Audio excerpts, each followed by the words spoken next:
lahat ng bagay. Hindi dapat kayo gumagante. Oh. Masama gumante, nasa Bible yan. Ay. Sabi nung doktor. So, ayan. Pagka niloko ako, guys, ipi-feel ko lang yung sakit, ganyan. Tapos, hahayaan ko lang na, sige, iyak lang ako, ganyan, iyak na iyak, ganyan. Pero pagka napagod ako, kusa ako din parang malilimutan na yung sakit Baho ng isda, putik. Tapos pagka nag-heal na ako, guys, ayan, doon na ako nagiging open na makipag-usap, ganyan. Kaya nga ayan. Eto, guys, ako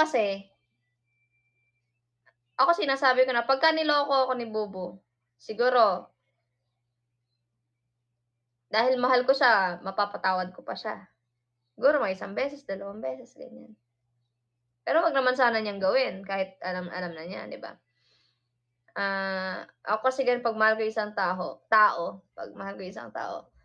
pag niloko ako, hanggat may reason pa, or hanggat meron pa akong pinanghahawakan, or meron pa akong alas para magstay sa'yo, tanggapin kita. Pero once ako napuno, hindi. Pagka nagloko, syempre pag nagloko yung asawa ko, guys, tapos, pag nagloko yung asawa ko, tapos mas pinili niya yung kaanuhan niya, edi, mag-give space ako, iiwanan ko siya, syempre. Pero kung nagloko siya, tapos nagsusorry sa akin, gusto pa rin niya ako magstay, mag-stay ako. Kung kaya ko pang, i-handle yung nararamdaman ko. Diba? Ikaw yan eh.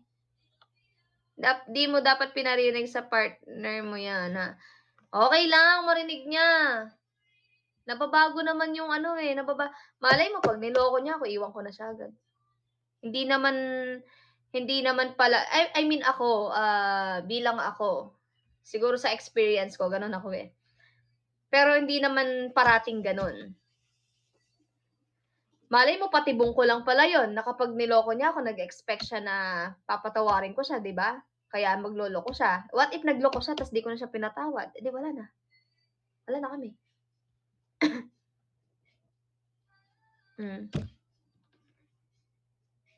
Change topic po. Bakit? Takot kayo, maghiwalay kami. Drop na, guys. Drop na.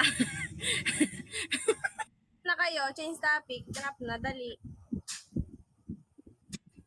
Ate